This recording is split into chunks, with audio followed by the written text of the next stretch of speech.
3 காமனாக வெளியே எடுப்போமா?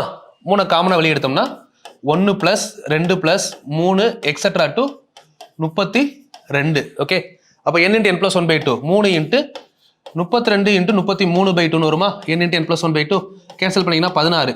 16 × 33 எவ்வளோ? 16 30 எவ்வளோ? 480. 16 3 48.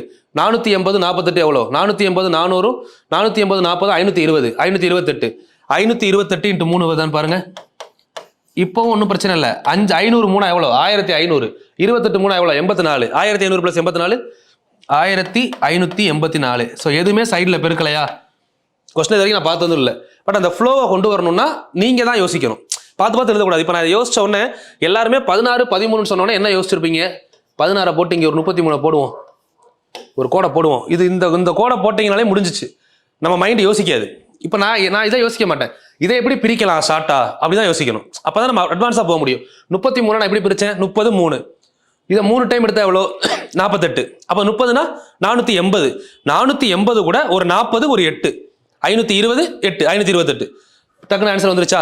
இப்போ 3ஆல் பெருக்கணுன்றப்ப என்ன பண்ணணும்? 500 20 8 அப்படி பெருக்குங்க. 500 3 எவ்வளோ? 1500. 20 3 60. 8 3 24. இப்போ 84. 1584 ஆன்சர். சரிங்களா? ப்ராக்டிஸ் பண்ணுங்க. பார்க்குற டைம் வேற, ப்ராக்டிஸ் பண்ணுற டைம் வேற. கொஞ்சம் பீஸ்ஃபுல்லாக உட்காந்து நீங்களே எடுத்து ப்ராக்டிஸ் பண்ணி ஆன்சரை செக் பண்ணிக்கோங்க. எல்லாத்துக்குமே ஆன்சர் நான் சொல்கிறேன்ல.